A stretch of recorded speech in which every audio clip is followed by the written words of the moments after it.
Hello friends, welcome back to Ammu's learning. ഇന്ന് നമ്മൾ പഠിക്കുന്നത് 8th സ്റ്റാൻഡേർഡിലെ ബയോളജിയാണ്. അതിലെ 4th ചാപ്റ്റർ വൈ ക്ലാസിഫിക്കേഷൻ, തരം തിരിക്കുന്നതെന്തിന്. നമ്മുടെ ഭൂമിയിലുള്ള കോടാനുകോടി സസ്യങ്ങളും ജന്തുക്കളും തമ്മിൽ ഒരുപാട് സാദൃശ്യങ്ങളും അതുപോലെ വൈവിധ്യങ്ങളുമുണ്ട് അല്ലേ?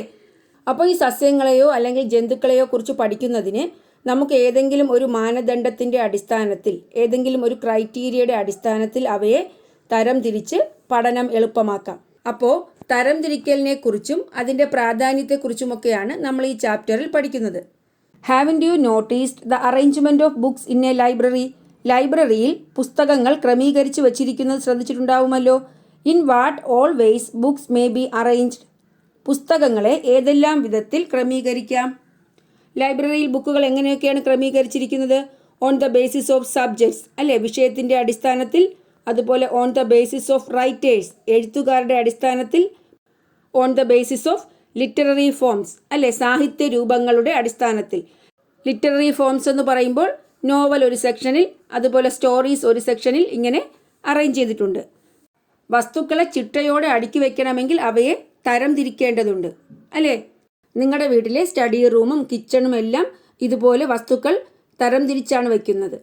Human beings show a tendency to classify things around them. ചുറ്റുമുള്ള എന്തിനേയും തരംതിരിക്കാനുള്ള പ്രവണത മനുഷ്യ സഹജമാണ്. ഇത്തരം തരംതിരിക്കലിന് നാം പൊതുവെ അടിസ്ഥാനമാക്കുന്നത് എന്തെല്ലാമാണ്?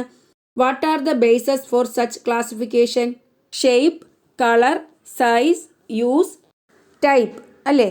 ആകൃതി, നിറം, വലുപ്പം, ഉപയോഗം, ഇനം, ഇങ്ങനെ നമുക്ക് വസ്തുക്കളെ തരംതിരിക്കാം. Observe the figures. ഈ ചിത്രങ്ങൾ നിരീക്ഷിക്കൂ. ഒരു ഡോഗിൻ്റെയും കേറ്റിൻ്റെയും പിക്ചറാണ്. What criteria may be used for classifying these organisms? ഈ ജീവികളെ തരംതിരിക്കാൻ ഉപയോഗിക്കുന്ന മാനദണ്ഡങ്ങൾ എന്തെല്ലാമാണ്? Size, beauty, speed, sharp incisors, claws that can be withdrawn into the feet. പിന്നെയോ ടെയിൽ പറയാം. വലുപ്പം, സൗന്ദര്യം, വേഗം, കൂർത്ത കോമ്പല്ല്, പാദത്തിൽ ഉൾവലിക്കാവുന്ന നഖങ്ങൾ.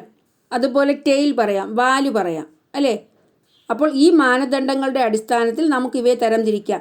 Which among these criteria is the most suitable one for classification? Why? ഇവയിൽ തരംതിരിക്കലിന് ഏറ്റവും അനുയോജ്യമായ മാനദണ്ഡം ഏതാണ്? എന്തുകൊണ്ട്?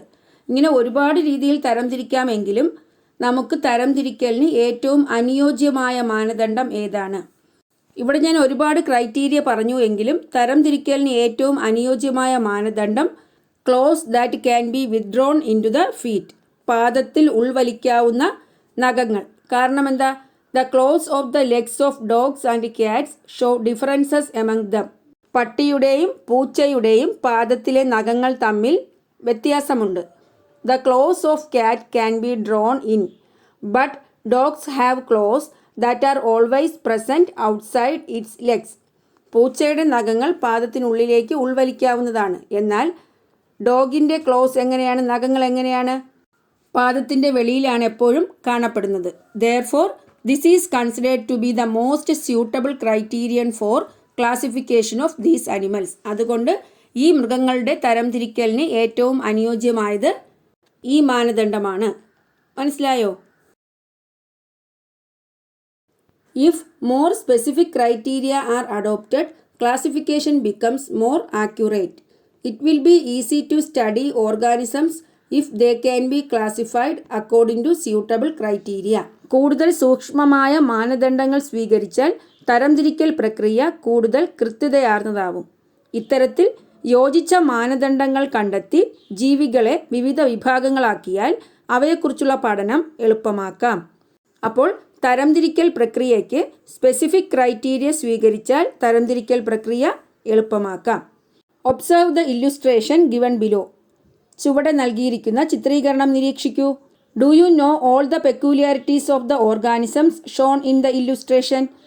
ചിത്രീകരണത്തിൽ കാണിച്ച ജീവികളുടെ എല്ലാ സവിശേഷതകളും നിങ്ങൾക്കറിയാമോ? Notice the classification of these organisms on the basis of certain observable characteristics. Analyse the criteria used for classification. നിരീക്ഷിക്കാവുന്ന ചില സവിശേഷതകൾ അടിസ്ഥാനമാക്കി ഈ ജീവികളെ തരംതിരിച്ചിരിക്കുന്നത് നോക്കൂ. തരംതിരിക്കലിന് ഉപയോഗിച്ച മാനദണ്ഡങ്ങൾ വിശകലനം ചെയ്യൂ. ഇതൊക്കെയാണ് ജീവികൾ. ഡ്രാഗൺ ഫ്ലൈ തുമ്പി, ബട്ടർഫ്ലൈ ചിത്രശലഭം, സ്പൈഡർ ചിലന്തി, സ്നെയിൽ ഒച്ച്, ഗ്രാസ് ഹോപ്പർ പുൽച്ചാടി, അതുപോലെ ഹൗസ് ഫ്ലൈ. ഇവയെ നമുക്ക് എന്തൊക്കെ അടിസ്ഥാനത്തിൽ തരംതിരിക്കാം?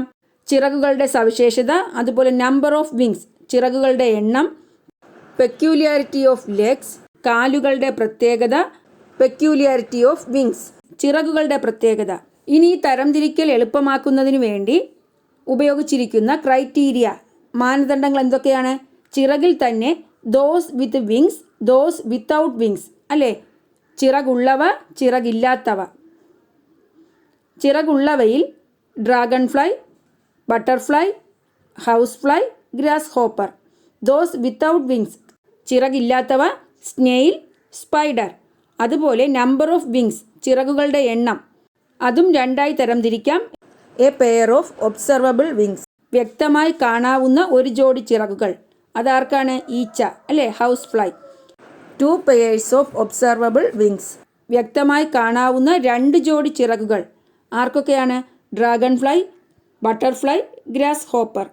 പെക്യൂലിയാരിറ്റി ഓഫ് ലെഗ്സ് കാലുകളുടെ പ്രത്യേകത, legs with equal length, legs with unequal length. കാലുകൾക്ക് ഒരേ നീളമുള്ളതാണ് ഡ്രാഗൺ ഫ്ലൈ, അതുപോലെ ബട്ടർഫ്ലൈ. അൺഈക്വൽ ലെങ്ത് ഉള്ളത് grasshopper. Peculiarity of wings, transparent wings, non transparent wings. സുതാര്യമായ ചിറകുകൾ, സുതാര്യമല്ലാത്ത ചിറകുകൾ. സുതാര്യമായ ചിറകുകളാണ് dragonfly. Non transparent wings butterfly. മനസ്സിലായോ? അപ്പോൾ ഇവിടെ what are the criteria used for classification? തരംതിരിക്കലിന് ഉപയോഗിച്ച മാനദണ്ഡങ്ങൾ ഏതൊക്കെയാണ്? Those with wings and those without wings, അല്ലേ? ചിറകുകളുള്ളവ, ചിറകുകളില്ലാത്തവ. Those with 1 pair of observable wings and those with 2 pairs of observable wings. Those with legs of equal length, those with legs of unequal length. Those with transparent wings, those with non transparent wings. ഇനി why is the classification of these organisms very easy? ഈ ജീവികളെ വളരെ എളുപ്പത്തിൽ തരംതിരിക്കാൻ കഴിഞ്ഞത് എന്തുകൊണ്ടാണ്? തരംതിരിക്കൽ പ്രക്രിയ എളുപ്പമാക്കിയ ഫാക്ടേഴ്സാണ്, അല്ലേ? The factors that made the classification easier: less number of organisms ജീവികളുടെ എണ്ണക്കുറവ്, സ്പെസിഫിക് ഇൻഡിക്കേറ്റേഴ്സ് കൃത്യമായ സൂചകങ്ങൾ, 2 clear options for each indicator ഓരോ സൂചകത്തിലും 2 തിരഞ്ഞെടുക്കൽ സാധ്യതകൾ. സ്പെസിഫിക് ഇൻഡിക്കേറ്റേഴ്സ് എന്ന് വെച്ചാൽ എന്താണ്? കൃത്യമായ സൂചകങ്ങൾ എന്ന് പറയുമ്പോൾ വിങ്സ്, അതുപോലെ എന്താണ്? Peculiarity of legs, peculiarity of wings. ഇതാണ് കൃത്യമായ സൂചകങ്ങൾ. ആ ഓരോ സൂചകത്തിലും 2 ക്ലിയർ ഓപ്ഷൻസ് ഉണ്ടായിരുന്നു, അല്ലേ? തിരഞ്ഞെടുക്കൽ സാധ്യത. ഏതാണ്? ചിറകുകളാണെങ്കിൽ ചിറകുകൾ ഉള്ളവയെന്നും ഇല്ലാത്തവയെന്നും, അതുപോലെ 1 ജോഡി ചിറകുകളുള്ളവ, 2 ജോഡി ചിറകുകളുള്ളവ, അങ്ങനെ 2 ഓപ്ഷൻസ് തന്നിരുന്നു. അപ്പോൾ ഇങ്ങനെ ആകുമ്പോൾ നമുക്ക് തരംതിരിക്കൽ പ്രക്രിയ എളുപ്പമാക്കാൻ കഴിയും. Classification becomes easier with the use of such specific indicators. ഇത്തരത്തിൽ കൃത്യമായ സൂചകങ്ങൾ ഉപയോഗിക്കുന്നത് തരംതിരിക്കൽ പ്രക്രിയ എളുപ്പമാക്കുന്നു. ഇങ്ങനെ സസ്യജന്തുജാലങ്ങളെ തിരിച്ചറിഞ്ഞ് വർഗീകരിക്കുന്നതിന് ഉപയോഗിക്കുന്ന ശാസ്ത്രീയ സൂചകങ്ങളാണ് ടാക്സോണമിക്കൽ കീകൾ. മനസ്സിലായോ? എന്താണ് taxonomic keys? Taxonomic keys are the scientific indicators used for identifying and classifying plants and animals. പ്ലാന്റ്സിനെയും അനിമൽസിനെയും ഐഡൻറ്റിഫൈ ചെയ്ത് ക്ലാസിഫൈ ചെയ്യാൻ ഉപയോഗിക്കുന്ന സയൻറ്റിഫിക് ഇൻഡിക്കേറ്റേഴ്സാണ്, ശാസ്ത്രീയ സൂചകങ്ങളാണ് taxonomic keys. One of the most important taxonomic keys is the dichotomous key. ഒരു പ്രധാനപ്പെട്ട പ്രചാരത്തിലുള്ള ടാക്സോണമിക് കീകളിൽ ഒന്നാണ് ഡൈക്കോട്ടമസ് കീകൾ. മനസ്സിലായോ? എന്താണ് ഡൈക്കോട്ടമസ് കീകൾ? Each indicator in this key has 2 possibilities of selection. ഇതിലെ ഓരോ സൂചകവും 2 തിരഞ്ഞെടുക്കൽ സാധ്യത ഉൾക്കൊള്ളുന്നവയാണ്. By choosing the peculiarities of the organism to be identified and by proceeding systematically one can identify and classify the organism. തിരിച്ചറിയേണ്ട ജീവിയുടെ സവിശേഷതകൾ തിരഞ്ഞെടുത്ത് ക്രമമായി മുന്നോട്ട് പോകുന്നതിലൂടെ ജീവിയെ തിരിച്ചറിയാനും തരംതിരിക്കാനും കഴിയുന്നു. അപ്പോൾ ഡൈക്കോട്ടമസ് കീ എന്താണ്? അതിൻ്റെ പ്രാധാന്യം എന്താണ്? Each indicator in this key has two possibilities of selection. By choosing the peculiarities of the organism to be identified and by proceeding systematically, one can identify and classify the organism. നമ്മൾ നേരത്തെ കണ്ട illustration എന്താണ്? Dichotomous key ആണ് അല്ലേ? അതിൽ 2 specific options ഉണ്ടായിരുന്നു. അതുകൊണ്ട് തന്നെ അത് ഡൈക്കോട്ടമസ് കീ ആണ്. The taxonomic keys are continuously revised by including peculiarities of newly identified organisms. ജീവികളുടെ സവിശേഷതകൾ ഉൾപ്പെടുത്തി ടാക്സോണമിക് കീകൾ നിരന്തരം പുതുക്കിക്കൊണ്ടിരിക്കുന്നു. അപ്പോൾ എന്താണ് ടാക്സോണമിക് കീസ് എന്നും ഡൈക്കോട്ടമസ് കീ എന്നും മനസ്സിലായല്ലോ. ഇനി വാട്ട് ഈസ് ടാക്സോണമി? എന്താണ് വർഗീകരണ ശാസ്ത്രം? Taxonomy is the branch of biology that identifies organisms, classifies them on the basis of similarities and differences and names them scientifically. ജീവികളെ തിരിച്ചറിഞ്ഞ് സമാനതകളുടെയും വ്യത്യാസങ്ങളുടെയും അടിസ്ഥാനത്തിൽ തരംതിരിക്കുകയും ശാസ്ത്രീയമായി പേര് നൽകുകയും ചെയ്യുന്ന ശാസ്ത്രശാഖയാണ് വർഗീകരണ ശാസ്ത്രം അഥവാ ടാക്സോണമി. മനസ്സിലായോ? ജീവികളെ തിരിച്ചറിഞ്ഞ് സമാനതകളുടെയും വ്യത്യാസങ്ങളുടെയും അടിസ്ഥാനത്തിൽ തരംതിരിക്കുന്നു, അതുപോലെ ശാസ്ത്രീയമായി പേര് നൽകുകയും ചെയ്യുന്നു. For the purpose of classification, the characteristic features of organisms, their external and internal features, genetic constitution, evolutionary relationships, etc. are to be thoroughly studied. വർഗീകരണത്തിനായി ജീവികളുടെ സ്വഭാവ സവിശേഷതകൾ, ബാഹ്യഘടന, ആന്തരഘടന, ജനിതക ഘടന, പരിണാമ ചരിത്രം എന്നിവയെല്ലാം പഠന വിധേയമാക്കേണ്ടതുണ്ട്. അപ്പോൾ ഈ വർഗീകരണത്തിനു വേണ്ടി ജീവികളുടെ സ്വഭാവ സവിശേഷതകളും ബാഹ്യഘടന, ആന്തരഘടന, അതുപോലെ ജനിതക ഘടന, പരിണാമ ചരിത്രം ഇവയെല്ലാം പഠിക്കേണ്ടതുണ്ട്. This study reveals the relation between various groups of organisms. ഈ പഠനത്തിലൂടെ വിവിധ ജീവി വിഭാഗങ്ങൾ തമ്മിലുള്ള ബന്ധം തിരിച്ചറിയുന്നു. It also enables us to acquire a general idea about the plants and animals of various geographical areas. വിവിധ ഭൗമ മേഖലകളിലെ സസ്യജന്തുജാലങ്ങളെക്കുറിച്ച് പൊതുധാരണ ലഭിക്കാനും സഹായിക്കുന്നു.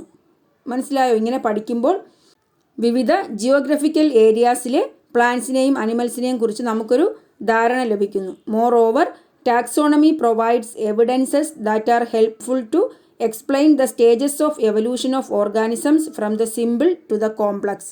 കൂടാതെ ലളിത ഘടനയുള്ളവയിൽ നിന്നു സങ്കീർണ ഘടനയുള്ള ജീവികൾ രൂപപ്പെടുന്ന പരിണാമഘട്ടങ്ങൾ വിശദീകരിക്കാൻ സഹായകമായ തെളിവുകളും വർഗീകരണ ശാസ്ത്രം നൽകുന്നു. അപ്പോൾ what is taxonomy? Taxonomy is the branch of biology that identifies organisms, classifies them on the basis of similarities and differences and names dum scientifically. What is the significance of taxonomy? ഈ വർഗീകരണ ശാസ്ത്രത്തിൻ്റെ പ്രാധാന്യം എന്താണ്?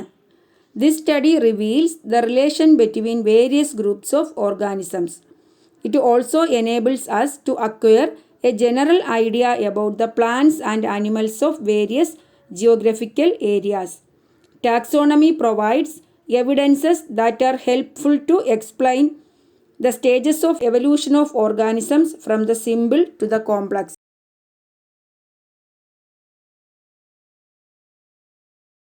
Based on similarities or differences, all organisms including human beings are placed in different levels of classification. മനുഷ്യൻ ഉൾപ്പെടെയുള്ള എല്ലാ ജീവികളെയും സാമ്യങ്ങളുടെയും വ്യത്യാസങ്ങളുടെയും അടിസ്ഥാനത്തിൽ വിവിധ വർഗീകരണ തലങ്ങളിൽ ഉൾപ്പെടുത്തിയിരിക്കുന്നു. ഒരു ടാക്സോണമിക്കൽ ഹയറാർക്കി ഫിക്സ് ചെയ്ത് ഈ ക്ലാസിഫിക്കേഷന് ശാസ്ത്രീയമായ ഒരു അടിത്തറ നൽകിയത് കോൾ ലിനേയസ് എന്ന സയൻറ്റിസ്റ്റാണ്. Carl Linnaeus. അതുകൊണ്ട് അദ്ദേഹത്തെ ഫാദർ ഓഫ് ടാക്സോണമി, വർഗീകരണ ശാസ്ത്രത്തിൻ്റെ പിതാവ് എന്നാണ് അറിയപ്പെടുന്നത്. അപ്പോൾ ദ ഫാദർ ഓഫ് ടാക്സോണമി ആരാണ്? Carl Linnaeus. എന്തുകൊണ്ടാണ്? ടാക്സോണമിക് ഹയറാർക്കി ഫിക്സ് ചെയ്തു, അതുപോലെ provided a scientific base for classification. വർഗീകരണത്തിന് ശാസ്ത്രീയമായ അടിത്തറ നൽകി അല്ലേ? അപ്പോൾ ഈ വർഗീകരണ ശാസ്ത്രത്തിൻ്റെ നാൾ വഴികളിൽ ശ്രദ്ധേയമായ സംഭാവനകൾ നൽകിയ ചില ശാസ്ത്രജ്ഞരെ പരിചയപ്പെടാം.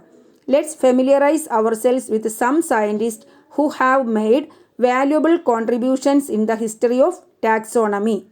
ടാക്സോണമിയുടെ ചരിത്രത്തിൽ നിരവധി സംഭാവനകൾ നൽകിയവരാണ്.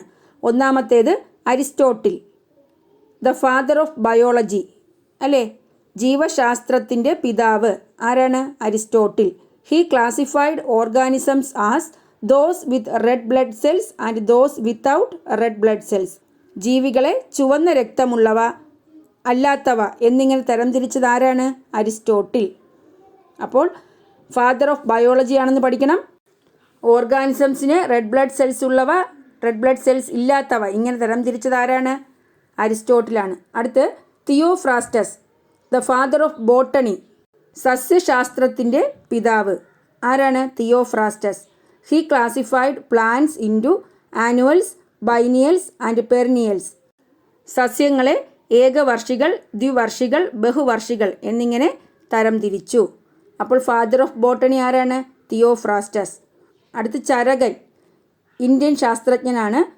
ദ ഫാദർ ഓഫ് ആയുർവേദ, ആയുർവേദത്തിൻ്റെ പിതാവാണ് ചരകൻ. He wrote the treatise Charaka Samhita by including in it around 200 plants and animals. 200ഓളം സസ്യജന്തുജാലങ്ങളെ ഉൾപ്പെടുത്തി ചരക സംഹിത എന്ന ഗ്രന്ഥം രചിച്ചു. അപ്പോൾ ഫാദർ ഓഫ് ആയുർവേദ ആരാണ്? ചരകൻ. ചരക സംഹിത എഴുതിയത് ചരകനാണ്. John Ray recorded more than 18,000 plants in the book Historia Generalis Plantarum. Used the term species for the first time. എന്താണ്? 18,000-ലധികം സസ്യങ്ങളെ ഹിസ്റ്റോറിയ ജനറാലിസ് പ്ലാന്റേറം എന്ന പുസ്തകത്തിൽ രേഖപ്പെടുത്തി. പുസ്തകം ഏതാണ്? Historia Generalis Plantarum. അദ്ദേഹമാണ് സ്പീഷീസ് എന്ന വേർഡ് ഫസ്റ്റ് ഉപയോഗിച്ചത്. അടുത്ത സയൻറ്റിസ്റ്റാണ് കോൾ ലിനേയസ്. അല്ലേ, നേരത്തെ നമ്മൾ പറഞ്ഞു the father of modern taxonomy, ആധുനിക വർഗീകരണ ശാസ്ത്രത്തിൻ്റെ പിതാവാണ് Carl Linnaeus. Suggested the taxonomic hierarchy, വ്യത്യസ്തമായ വർഗീകരണ തലങ്ങൾ ടാക്സോണമിക് ഹയറാർക്കി നിർദ്ദേശിച്ചു. Proposed binomial nomenclature, the scientific naming method for organisms. ജീവികൾക്ക് ശാസ്ത്രീയ നാമം നൽകുന്ന ദ്വിനാമ പദ്ധതി ആവിഷ്കരിച്ചു. ബൈനോമിയൽ നോമൻക്ലേച്ചറാണ് ജീവികൾക്ക് ശാസ്ത്രീയ നാമം നൽകുന്ന രീതി. മനസ്സിലായോ? അപ്പോൾ Aristotle father of biology, Theophrastus the father of botany, ചരകൻ the father of Ayurveda, John Ray Historia Generalis Plantarum എന്ന ബുക്കും പിന്നെ സ്പീഷീസ് എന്ന വേർഡ് ഫസ്റ്റ് ഉപയോഗിച്ചു. Carl Linnaeus father of modern taxonomy. അടുത്ത് taxonomic hierarchy proposed by Linnaeus. Linnaeus നിർദ്ദേശിച്ച വർഗീകരണ തലങ്ങളാണ്. ഏതൊക്കെയാണ്? ജീവികളെ എങ്ങനെയാണ് വർഗീകരിച്ചത്? ഏറ്റവും താഴെ തട്ടിൽ വരുന്നതാണ് സ്പീഷീസ്. മനസ്സിലായോ? സ്പീഷീസ്, അതുപോലെ genus, family, order, class, phylum, kingdom. അപ്പോൾ ഏറ്റവും മുകളിൽ കിങ്ഡം, ബേസിക് ലെവലിൽ വരുന്നത് സ്പീഷീസ്. അല്ലേ, ദാ ഇല്ലുസ്ട്രേഷൻ നോക്കൂ. സ്പീഷീസിൽ ഒരു കരടിയുടെ പിക്ചർ കൊടുത്തിട്ടുണ്ട്. അല്ലേ, ഈ കരടിയിൽ തന്നെ പലതരം കരടികളില്ലേ? ഇങ്ങനെ സിമിലർ സ്പീഷീസ് ചേർന്ന് ജീനസ് ഉണ്ടാകുന്നു. ഇങ്ങനെ സിമിലർ ജീനസ് ചേർന്ന് ഫാമിലി, ഇങ്ങനെ ഫാമിലീസ് ചേർന്ന് എന്താണ്? ഓർഡർ, ഓർഡർ ചേർന്ന് ക്ലാസ്, ക്ലാസ് എന്താകും? ഫൈലമായി മാറും. എല്ലാ ഫൈലവും കൂടി ചേർന്ന് കിങ്ഡമായി മാറുന്നു. ഇതാണ് ഹയസ്റ്റ് ലെവൽ. ഹയസ്റ്റ് ലെവലിൽ വരുന്നത് കിങ്ഡം, ബേസിക് ലെവലിൽ വരുന്നത് സ്പീഷീസ്. ഇവ ഓരോന്നും എന്താണെന്ന് വിശദമായി പഠിക്കാം. ഒന്നാമത്തേത് species. Species is a group of organisms that can produce fertile offsprings through sexual reproduction. സ്വാഭാവിക ലൈംഗിക പ്രജനനത്തിലൂടെ പ്രത്യുൽപാദന ശേഷിയുള്ള സന്താനങ്ങളെ സൃഷ്ടിക്കാൻ കഴിയുന്ന ജീവികളുടെ ഗണമാണ് സ്പീഷീസ്. മനസ്സിലായോ? എന്താണ്? That can produce fertile offsprings through sexual reproduction. Species is the basic level of classification. Species ആണ് വർഗീകരണത്തിലെ അടിസ്ഥാന തലം. Organisms of A species share maximum similarity of features. സവിശേഷതകളിൽ ഏറ്റവും അധികം സാമ്യം പുലർത്തുന്നത് ഒരു സ്പീഷീസിൽ ഉൾപ്പെടുന്ന അംഗങ്ങൾ തമ്മിലാണ്. മനസ്സിലായോ? ഒരു സ്പീഷീസിൽ ഉൾപ്പെടുന്ന അംഗങ്ങൾ തമ്മിലാണ് സവിശേഷതകളിൽ ഏറ്റവും അധികം സാമ്യം പുലർത്തുന്നത്. ഇനി എന്താണ് genus? Organisms of similar species constitute the genus. സമാനമായ സ്പീഷീസുകൾ ചേർന്നുണ്ടാകുന്ന ജീവികളുടെ കൂട്ടമാണ് ജീനസ്. ജീനസുകൾ ചേർന്ന് ഫാമിലിയും, ഫാമിലികൾ ചേർന്ന് ഓർഡറും രൂപപ്പെടുന്നു. ഓർഡറുകൾ ചേർന്നതാണ് ക്ലാസ്. ബന്ധപ്പെട്ട ക്ലാസുകൾ ചേർന്നതാണ് ഫൈലം. എല്ലാ ഫൈലങ്ങളും ചേർന്നതാണ് ഏറ്റവും ഉയർന്ന തലമായ കിങ്ഡം. മനസ്സിലായല്ലോ? അപ്പോൾ ടാക്സോണമിക് ഹയറാർക്കിയിലെ വിവിധ തലങ്ങൾ മനസ്സിലായല്ലോ. Species, genus, family, order, class, phylum, kingdom. Observe the illustration given below and discuss it on the basis of the indicators. Write down your inferences in the science diary. ചുവടെ നൽകിയ ചിത്രീകരണം നിരീക്ഷിച്ച് സൂചകങ്ങളുടെ അടിസ്ഥാനത്തിൽ ചർച്ച ചെയ്ത് നിഗമനം ശാസ്ത്ര പുസ്തകത്തിൽ ചേർക്കൂ. എന്താണ് നൽകിയിരിക്കുന്നത്? ഒന്നാമത്തേത് കിങ്ഡം അനിമേലിയ. എന്താണ് കിങ്ഡം അനിമേലിയയിൽ വരുന്നത്? ഇൻക്ലൂഡ്സ് ഓൾ അനിമൽസ്, എല്ലാ ജന്തുക്കളും ഉൾപ്പെടുന്ന തലമാണ് കിങ്ഡം അനിമേലിയ. അടുത്തെന്താണ്?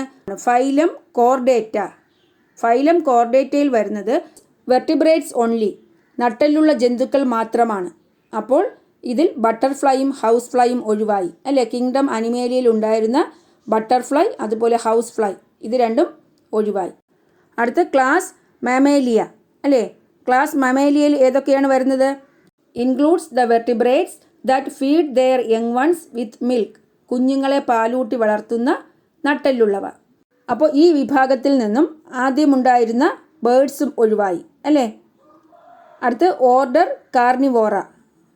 കാർണിവോറയിൽ വരുന്നത് mammals that have teeth to tear of flesh. Mammalia ക്ലാസിൻ്റെ സവിശേഷതകൾക്കൊപ്പം മാംസം കടിച്ചു കീറാവുന്ന പല്ലുകളുള്ള സസ്തനികൾ. അപ്പോൾ ഇതിൽ നിന്നും മുയൽ ഒഴിവായി അല്ലേ? അടുത്ത് family Felidae, those with withdrawable claws along with the features of the order Carnivora. Carnivora ഓർഡറിൻ്റെ സവിശേഷതകൾക്കൊപ്പം കാലിൽ ഉൾവലിക്കാവുന്ന നഖമുള്ളവ. അപ്പോൾ ഇതിൽ നിന്നും കരടി ഒഴിവായി.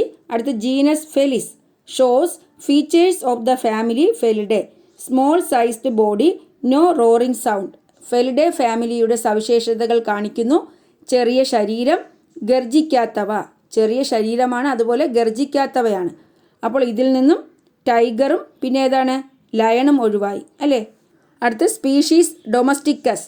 ഈ ഡൊമസ്റ്റിക്കസ് സ്പീഷീസിൽ വരുന്നത് along with the features of the genus Felis shows unique features of the domestic cat. Felis ജീനസിൻ്റെ സവിശേഷതയ്ക്കൊപ്പം പൂച്ചയുടെ തനത് സവിശേഷതകളും കാണിക്കുന്നു. അപ്പോൾ ഇതിൽ നിന്നും എന്ത് മനസ്സിലായി? കിങ്ഡം അനിമേലിയയിൽ എല്ലാ അനിമൽസും വന്നു. പിന്നെ ഓരോ ലെവലിൽ വരുമ്പോഴും അതിൽ നിന്നും കുറച്ച് അനിമൽസ് ഒഴിവായി അല്ലേ? ഇനി ഇൻഡിക്കേറ്റേഴ്സ് നോക്കൂ, സൂചകങ്ങൾ. Which are the organisms included in the kingdom Animalia. Animalia കിങ്ഡത്തിൽ വന്ന അനിമൽസ് ഏതൊക്കെയാണ്? Pigeon, butterfly, house fly, rabbit, lion, tiger, bear, cat, wild cat etcetera അല്ലേ? പ്രാവ്, ശലഭം, ഈച്ച, മുയൽ, സിംഹം, കടുവ, കരടി, പൂച്ച, കാട്ടുപൂച്ച. Which organisms are excluded at each consecutive levels? Why. തുടർന്നു വരുന്ന ഓരോ തലത്തിലും ഏതെല്ലാം ജീവികളാണ് ഒഴിവാക്കപ്പെട്ടത്? എന്തുകൊണ്ട്? അപ്പോൾ ഓരോ തലത്തിലും ഒഴിവാക്കപ്പെട്ട ജീവികൾ നോക്കാം. ഒന്നാമത്തേത് ഫൈലം കോർഡേറ്റയാണ്. അതിൽ നിന്നും house fly, butterfly which does not have back bone has been avoided. നട്ടലില്ലാത്ത ഈച്ചയും ചിത്രശലഭവും കോർഡേറ്റ എന്ന ഫൈലത്തിൽ നിന്നും ഒഴിവായി. അടുത്ത ഏതാണ്? Class Mammalia. അതിൽ നിന്നും ഒഴിവായ ജീവികൾ ഏതൊക്കെയാണ്? Pigeon that does not give birth to young ones and that does not feed their young ones with milk has been excluded അല്ലേ? കുഞ്ഞുങ്ങളെ പ്രസവിച്ച് പാലൂട്ടി വളർത്താത്ത പ്രാവ് മാമേലിയ ക്ലാസ്സിൽ നിന്നും ഒഴിവായി. അതുപോലെ ഓർഡർ കാർണിവോറ, കാർണിവോറ വിഭാഗത്തിൽ നിന്നും ഒഴിവായത് റാബിറ്റാണ്. Rabbit that is a herbivore has been excluded from order Carnivora. സസ്യഭുക്കായ മുയൽ കാർണിവോറ വിഭാഗത്തിൽ നിന്നും ഒഴിവായി. അടുത്ത് ഫാമിലി ഫെലിഡേ. ഫെലിഡേ വിഭാഗത്തിൽ നിന്നും ഒഴിവായത് ബെയറാണ്, കരടിയാണ്. എന്തുകൊണ്ടാണ്? Felidae will have only those animals that can draw its claws into the food. കാൽപാദത്തിലേക്ക് നഖങ്ങൾ ഉൾവലിക്കാവുന്ന മൃഗങ്ങളാണ് ഫെലിഡേ വിഭാഗത്തിൽ ഉൾപ്പെടുന്നത്. അടുത്ത് ജീനസ് ഫെലിസ്. അവിടെ നിന്നും ഒഴിവായ അനിമൽസ് ലയൺ ആൻഡ് ടൈഗർ ആണ്. എന്തുകൊണ്ടാണ്? Because of large body and having roaring sound lion and tiger have been excluded from Felis group അല്ലേ? വലിയ ശരീരവും ഗർജിക്കുന്നതുമായ സിംഹവും ടൈഗറുമാണ്, കടുവയുമാണ് ഫെലിസ് ഗ്രൂപ്പിൽ നിന്നും ഒഴിവായത്. അടുത്ത് species domesticus. Wild cat is excluded. ഇവിടെ നിന്നും ഒഴിവായത് ഏതാണ്? കാട്ടുപൂച്ചയാണ്. കാരണം എന്താണ്? Since Katz can be domesticated, they have been separated out from wild Katz that cannot be domesticated. നമ്മൾ ഇണക്കി വളർത്തുന്ന പൂച്ചയിൽ നിന്നും കാട്ടുപൂച്ച വ്യത്യാസപ്പെട്ടിരിക്കുന്നു. അതുകൊണ്ട് കാട്ടുപൂച്ച ഒഴിവായി. At what levels of this illustration can humans be included? ഈ ചിത്രീകരണത്തിൽ ഏതൊക്കെ തലങ്ങളിൽ മനുഷ്യനെ ഉൾപ്പെടുത്താം? Human beings can be included in the taxons kingdom Animalia, phylum Chordata, class Mammalia. അല്ലേ?